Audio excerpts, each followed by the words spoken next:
Un episodio más de Rincón del Expositor, donde ya saben, exponemos la Biblia, no damos temas. ¿Por qué? Porque Dios nunca nos dio temas, nos dio libros. Entonces el libro es el que nos lleva al tema, el libro es el que nos lleva a la aplicación. Como lo dice el gran autor John Stott, es la predicación entre dos mundos. La Biblia sigue siendo aplicada a nuestros días y siempre va a ser aplicada. Cuando la persona no sabe aplicar la Biblia a nuestros días, no sabe exhortar con la Biblia y no ve el trasfondo cómo la Biblia sigue siendo en nuestros días y cómo todo sigue en nuestros días, pues la persona no es llamada a enseñar ni a predicar. Como es muy cierta esa realidad, porque también Steven Lawson la comentaba, de que tú no eres predicador, no eres maestro, no eres nadie, de hecho no eres nada en ese sentido, si tú no eres capaz de predicar y enseñar la palabra.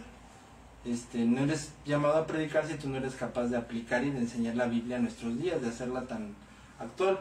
G. Campbell Morgan, un gran llamado el príncipe de los expositores del siglo pasado, recalcó mucho este punto, ¿sí? De que era un hombre que sabía aplicar la Biblia y sabía traer la Biblia y hacerla entendible, hacerla común, hacerla tan sencilla hacia el oyente, y cómo aplicaba para la Primera Guerra Mundial, para los abusos del trabajo, para las leyes infantiles, cómo la aplicaba a nuestros días. Charles Spurgeon también la hizo sencilla y aplicable a nuestros días. Los puritanos, ni se diga, fueron un regalo de Dios a la tierra, porque ellos la sabían aplicar a los problemas de Inglaterra, a los problemas de Escocia, porque la Biblia, mis amigos, es más actual que el periódico de mañana. Entonces siempre va a ser actual, y como bien lo he vuelto a recalcar, si como persona uno no la puede, no quiere aplicarla, no quiere exhortarla, no sabe, y nada más se cierra, y como decían, nada más se cierra y se encierra en su escapismo y ya no va más allá, y agarra y dice, no, yo ya no, yo no quiero aplicar, no quiero, y están clavados en ese sentido, no son llamados a predicar, sencillamente como es. Y así pasa muchas veces. Por lo tanto, esto nos recuerda que es la palabra, y que la palabra solamente se le debe de confiar a aquellos que verdaderamente tienen el llamamiento, que es un deseo muy fuerte por predicar, por enseñar y por predicar la palabra, una capacidad, un anhelo y un amor muy profundo y una santidad por Dios. Porque nunca podemos olvidar también las palabras del apóstol Pablo: sé cómo debe de ser, no contencioso, un hombre santo, en pocas palabras.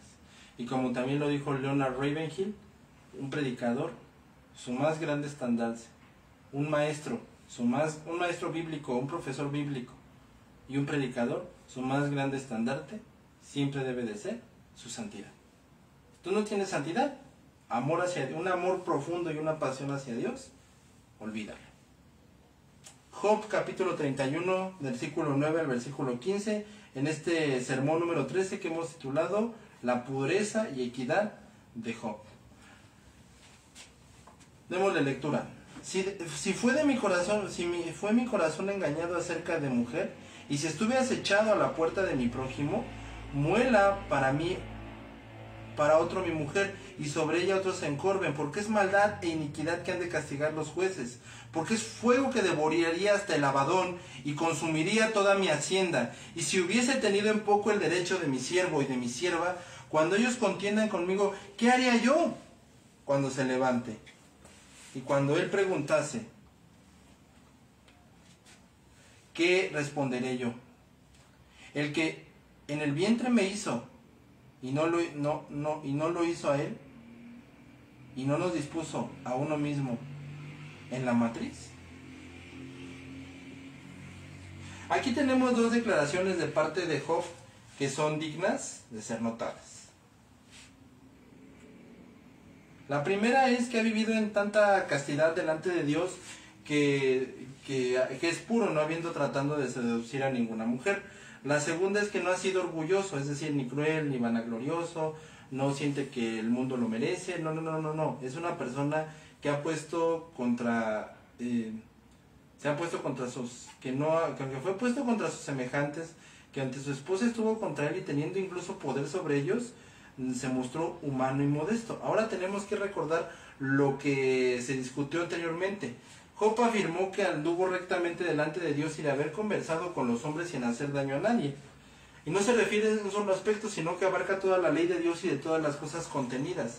Allí deduce cómo también nosotros tenemos que ser específicamente amonestados, porque como hemos demostrado no es suficiente con que tratemos de cumplir nuestro deber, porque Dios no quiere que las cosas que han unido en su ley estén separadas o desarticuladas. Recordemos pues que ya ha sido expuesto sobre esto, ahora sigamos el orden observado hasta aquí. Job, hasta que el resto haya sido agregado en cuanto a lo que se dice del adulterio, el sentido es que él mismo está dispuesto a soportar la vergüenza de que su esposa sea expuesta a adúlteros y él ha intentado seducir a alguna mujer. Aquí es muy fuerte lo que Job está diciendo. Está diciendo, si yo engañé a una mujer y por eso estoy sufriendo todo esto, entonces que a mi mujer también la violen. Él está diciendo algo muy profundo, diciendo, si yo fallé, si yo hice algo malo, Señor, castígame 10 veces más, castígame el doble.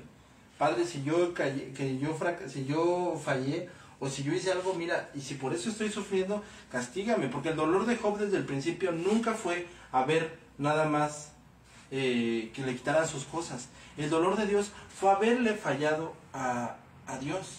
Entonces cuando como ser humano entendemos quién es Dios, entendemos su grandeza y su poder, empezamos a darnos cuenta que lo más importante aquí se trata de estar bien con Dios. El Señor Jesucristo lo dijo muy claramente en Mateo y en San Lucas: quien no deja a su padre y a su madre por mí, no es digno de mí. No está diciendo que abandonemos a nuestros padres ni nada, está diciendo que siempre debe de ser el primero. Él debe de ser el primero antes que tu padre, antes que tu madre, antes que tu esposa, antes que todo. Dios debe de ser el primero. Cristo tiene que llevar una preeminencia por encima de absolutamente todas las cosas. Y cuando nosotros entendemos esto, cuando nosotros nos damos cuenta de eso, simplemente llevamos a la práctica todas estas cosas. Y entendemos claramente que de Dios es absolutamente todo y que Él debe de ser el primer lugar en todas las cosas. En todo, Cristo debe de ser el único, debe de ser el primero, y ante todas las cosas decir: Señor, yo estoy aquí por encima de todo y yo prefiero perder todo que perderte a ti. Como decía yo Wesley, dame ese libro. Prefiero perder todo que perder este libro. Prefiero perder lo que sea que perder este libro, que perder a Dios. Así Job era, y ese era su carácter tan fuerte.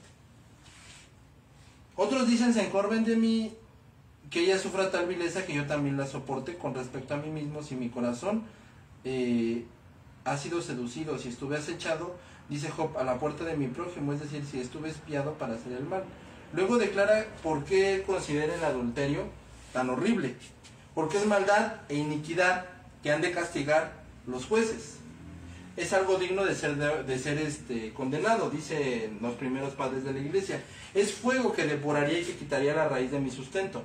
Entonces, como Job fue guardado en castidad y no dado a la hediondez del adulterio, que es una cosa completamente detestable y odiosa hacia Dios, o sea, hombres que abandonan a sus esposas, hombres que se meten con otra mujer que no es su esposa, eso es algo completamente asqueroso a los ojos de Dios. Tengamos mucho cuidado, porque esa es la realidad. Y porque esto no es un juego ni es una broma.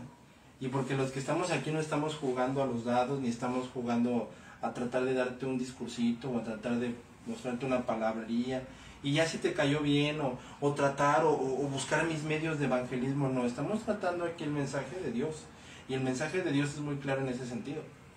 Ahora, en cuanto al castigo que aquí menciona, es el pago justo de fornicarios y adúlteros. Es decir, así como hicieron otros, lo mismo les sea hecho a ellos.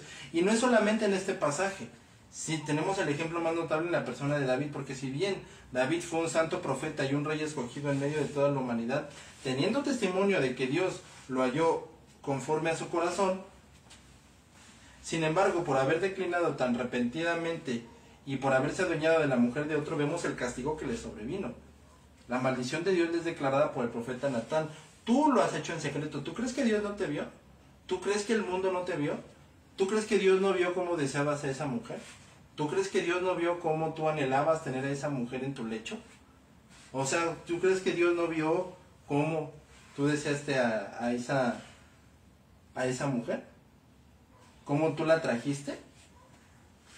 Entonces, todo esto es ver cómo Dios mismo estaba viendo todo esto. Cómo esa mujer salió, David la vio y David la trajo. Y David trajo a esa mujer, disfrutó de ella sexualmente. Y teniendo testimonio de que Dios lo halló conforme a su mujer, sin embargo, por haber declinado repetidamente y por haberse desdueñado de la mujer de otro, vemos el castigo que le sobrevino.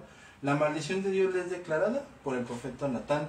Tú lo has hecho en secreto, tú trajiste a esa mujer, tú adulteraste con otra mujer, tú trajiste a esa mujer acá. Pero te será devuelto en público, dice el profeta, será testigo de ello. David había obrado con tal artimaña que pensó que su pecado no sería conocido por el mundo y que sería librado de él en contra suya, pero Dios vengó esa hipocresía y le dijo que si bien lo había hecho en secreto, su pecado tenía que ser publicado y él tendría que ser difamado para que el pecado pudiera ser conocido. Y pues ¿cómo? Y la verdad es un paréntesis muy pequeño que podríamos hacer aquí, donde decimos no, pero es que la mujer se salió afuera y esa fue una tentación para David. Eso no importa. Tú vas a tener tentaciones diario en tu vida y tú no vengas el día de mañana y digas, es que yo caí en pecado por la tentación, estuvo muy fuerte. Exactamente, tal vez sí, ok, estuvo muy fuerte la tentación, pecaste y fallaste delante de Dios. Sí, porque, o sea, no se imaginan cuánta gente de veras quiere hacer víctima a David y dice, es que la mujer salió y como la mujer salió y David la vio, no, el problema no fue de David, el problema fue de la mujer que salió y que se asomó. Ok, David tenía claramente la orden de Dios, tenía claramente la ley de Dios y David, con lo que quieran decir, David decidió pecar, decidió tomar esa mujer. Sea que, como dicen algunas tradiciones judías, sea que la mujer se salió a limpiarse de su menstruación, o sea que salió para provocar al rey David, David decidió pecar. Decidió caer en pecado. No se le exime la culpa, no es nada. David decidió pecar. ¿Y cómo? Eso es algo tremendo, que su propio hijo viniera a causar el sonido de trompeta para reunir a la gente y las esposas del rey se vinieran expuestas a toda su violencia. Existe un incesto contrario a la naturaleza, pero Dios declara que esto no ocurrirá por casualidad. Soy yo, dice el Señor, a quien lo ha causado, como diciendo, ninguno considera a la persona de Absalón sin ir más a fondo. Es cierto que se debe considerar como algo detestable que haya violado así el orden de la naturaleza, perdiendo todo honor y trayendo esta vergüenza a su padre. No obstante, fui yo quien estuvo obrando aquí y no se debe suponer que haya ocurrido un accidente, sino que soy yo quien lo ha hecho. Lo mismo que ocurrió con Adán y Eva. Adán y Eva no sabían que hay infierno, no saben, viven en una completa comunión, viven en una completa armonía, en una completa santidad con Dios. Dios les dice claramente, aquí tienen una orden, Adán y Eva no son animalitos, son personas pensables. Ya hay desde antes se muestra cómo estaba el árbol del bien y del mal, el libre albedrío está desde el primer día que el Génesis, que el Edén es puesto en el mundo, y se les da la orden, no coman de este árbol. Ellos ya tenían una orden, tenían un precepto, tenían un entendimiento, tenían una mentalidad, y aún así decidieron pecar. Ahí está el error. El error no es que el problema no es que la muchacha salió y David la vio. El error es que David decidió pecar. El error no es de que eran inocentes y vieron la manzana, y como vieron la manzana, pues pobrecitos, pues no. Ellos tenían una orden, porque si no Dios no los hubiera juzgado. No, pues es que son inocentes, es que los engañaron. Ellos no tienen culpa, son inocentes. No hicieron nada, pobrecitos, ¿no? Ténganlos así. ¿Por qué? Porque no, eso no dice la Escritura. La Escritura deja muy en claro que ellos eran culpables porque decidieron pecar. Es que la tentación estuvo muy fuerte, como tú lo quieras llamar. David decidió pecar, el problema no fue la mujer, el problema fue que David vio a la mujer y decidió pecar. El problema fue que ellos tenían una orden muy clara delante de Dios, tenían un entendimiento, vivían en santidad como tú lo quieras ver, pero ellos tenían un entendimiento y en ese entendimiento ellos decidieron pecar. Y por lo tanto se consideraron como algo detestable que haya violado y así el orden de la naturaleza, pervirtiendo todo. Un hombre investido de tal excelencia con la que hemos dicho y con que toda su vida se había ablandado en integridad, excepto por esta caída. Si es así, entonces Dios fue tan severo con David, a quien había elegido para proteger a adúlteros que convierten la seducción de mujeres ajenas en un negocio común que están al acecho para triunfar en sus malvados. ¿No tendría que sentir que hay un juez en el cielo que no permita que tal maldad quede sin ser castigada? Dios es una causa, una vergüenza similar para que vuelva sobre esas personas solamente para que reconozcan que han recibido un salario justo, tal como lo han merecido, y para que aprendan a humillarse ellos mismos delante de Dios. Además está esa amenaza que debe aplacar las tentaciones de aquellos que tienen algún temor de Dios, oyendo que si abusan de las mujeres de otros, también será un precio que sus mujeres serán violadas y corrompidas, y que Dios levanta adúlteros que ejecutarán. Y por este motivo hemos dicho que debemos observar bien lo que Job continúa diciendo, porque es maldad, dice, demasiada grande y una enorme para ser condenada. Esto significa que no debemos juzgar el adulterio conforme a la opinión de los hombres, sino a la opinión únicamente de Dios.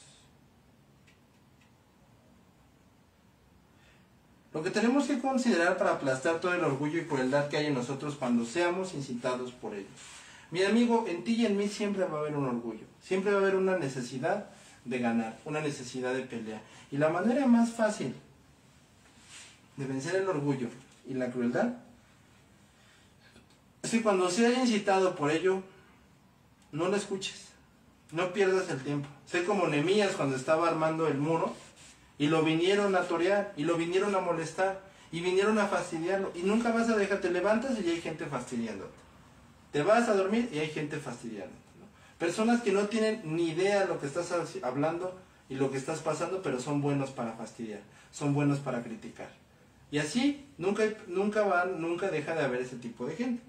Entonces lo que tenemos que considerar es que si un hombre tiene casa y un ha dado sirvientes y siervas, y si es tendido a creerse mucho, a que busque el remedio que aquí nos es declarado. Cuando yo traté cruelmente a mis siervos, quitándoles el pan de la boca, de modo que no se atrevan a usar una excesiva severidad, que busque el remedio que aquí nos es declarado. Efesios 6:9, cuando exhorta a los amos a proteger a sus criados. Amigos míos, dice, aunque ustedes sean superiores, no obstante tienen un amo en los cielos. Porque aquellos que son puestos no por eso dejan de estar sujetos, porque Dios está sobre ellos. Entonces consideren que tendrán que rendirles cuentas a aquel que les ha dado los sirvientes.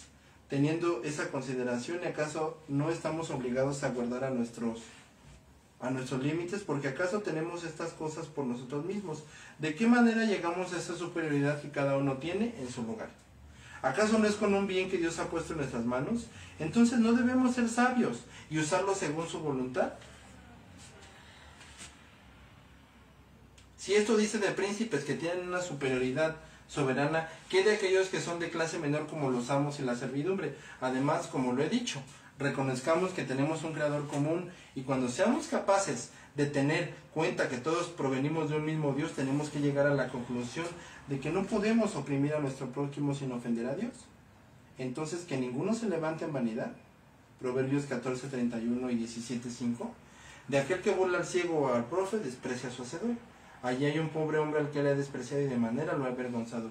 Es cierto que en primera instancia la ofensiva va dirigida a un hombre mortal, pero Dios lo pone delante suyo y toma la ofensa como dirigida a su propia persona. Lo que Job, y mejor dicho, el Espíritu Santo, quiso hacer notar en este pasaje, de manera que cuando seamos tocados por la vana presunción de apreciarnos más que otros, queriendo tener tal dominio de los demás, cada uno debería arrojarse a nuestros pies para que nosotros estemos en boca de todos, y cuando ello ocurra reflexionemos, aunque yo sea amo, Dios me ha hecho siervo. Me ha formado a Él tanto como a mí. Pensar de esta manera sería suficiente para detener la presunción en tu corazón. Y también debemos de tener la segunda consideración, que todos somos de una misma naturaleza. Porque en verdad Dios ciertamente ha formado a las bestias brutas, los árboles y otras cosas, pero a los hombres nos ha formado como a bestias, les ha dado inteligencia. No los ha formado como a bestias, les ha dado inteligencia, los ha imprimido a su imagen, y no puedo mirar a un hombre sin verme a mí mismo como en un espejo. Entonces, ¿qué Dios ha establecido en esta unión entre nosotros? Les pregunto.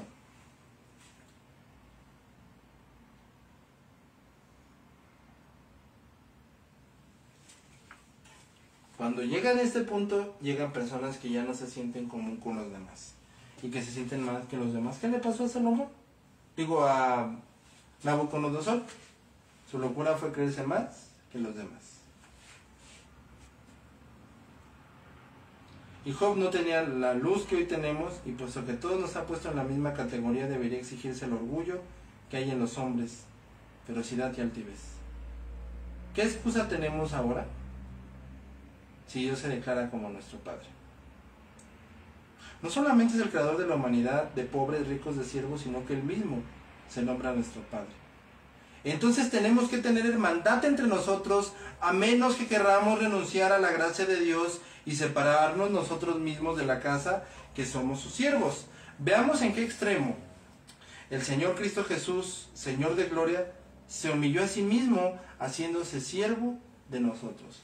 El Dios de toda la tierra se humilló y se hizo un hombre para vivir entre nosotros y nacer en una de las aldeas más perdidas de Jerusalén y vivir en uno de los pueblos más perdidos. Vivir como un carpintero y ser muerto en una cruz y después levantarse al tercer día para decirte: si tú crees que yo soy el Salvador, tendrás vida eterna por los siglos de los siglos y vivirás eternamente para mí.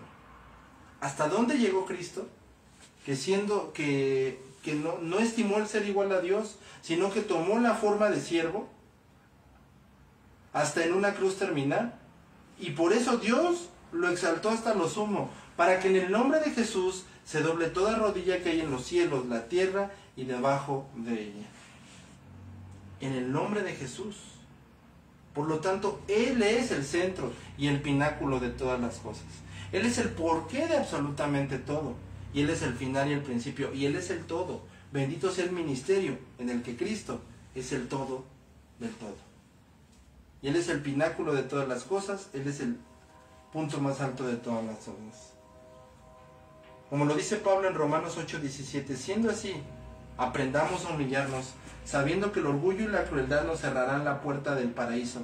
Seamos bondadosos y humanos hacia aquellos sobre quienes tenemos autoridad, porque el Señor los posee como a hijos, y llevándonos de tal manera con ellos que Dios pueda ser glorificado con todos, por grandes y chicos, y sigamos un orden tal que cada uno pueda ser consciente de su deber, conforme a su vocación, y rindamos todo nuestro homenaje al gran Señor y Maestro, que es el juez y Señor de todos nosotros, el Salvador y el Rey de toda la tierra, aquel que se ha entregado por ti y por mí, y que nos ha concedido la salvación únicamente por Cristo Jesús, únicamente por su salvación y únicamente por su gran amor de parte de Dios. Te recuerdo que Él se humilló y no estimó el ser igual a Dios, sino que tomó forma de siervo y vivió como todos nosotros, como todos los humanos, para un día entregar la vida por ti y por mí y ser salvos de todos aquellos que creen y que confían que Él es el único Salvador. Aquí nunca va a haber grandes, aquí nunca va a haber pequeñísimos, aquí todos somos iguales delante de Dios y todos tarde o temprano tenemos que llevar y darle cuentas y decirle: ¿qué hiciste con tu vida? Abandonaste a tu esposa, abandonaste a tus hijos, dejaste a los demás, nunca amaste a nadie, fuiste un pésimo trabajador, fuiste un pésimo hijo, fuiste una pésima madre, un pésimo padre, fui un ratero, fui un narcotraficante. Todas estas cosas un día tenemos que llegar con Dios y decirle, y darle cuentas, y decirle: sí, Señor, yo quise ser un narcotraficante. ¿Eso le dirás? Sí, Señor, mira, yo me siento bien orgulloso de haber abandonado a mis hijos. ¿Eso le dirás? La realidad es que nadie tiene jamás ninguna cara, ninguna actitud con la que presentarse delante de Dios. Pero Cristo Jesús nos ha dado la única salvación, únicamente a través de Él. Y si tú crees, hoy toma esa salvación. Hoy cree y confía que Él es tu único Salvador. Te repito que tú no tienes nada para presentarte delante de Dios. Te repito que hoy, al igual que esos grandes famosos que han fallecido, al igual que todos aquellos que fallecieron en el huracán de Acapulco, todos un día van a tener que darle cuentas a Dios. Y dice Romanos claramente que todos van a tener que presentarse ante la santa ley de Dios. ¿Y qué vas a hacer tú? ¿Qué vamos a hacer muchas veces? ¿Cómo es posible, como decía Ravenhill, que perdimos el tiempo en tantas cosas que eran inútiles y no lo dedicamos en Dios? ¿Cómo es posible que vivimos fallándole a Dios? ¿Cómo es posible que vivimos siendo pésimos padres? ¿Cómo es posible que vivimos abandonando a nuestra familia? ¿Cómo es posible todo lo que hicimos? Por eso es que en esta hora arrepiéntete de tus pecados y que Jesucristo es tu único y verdadero Salvador. Dios te bendiga. Nos vemos el día de mañana.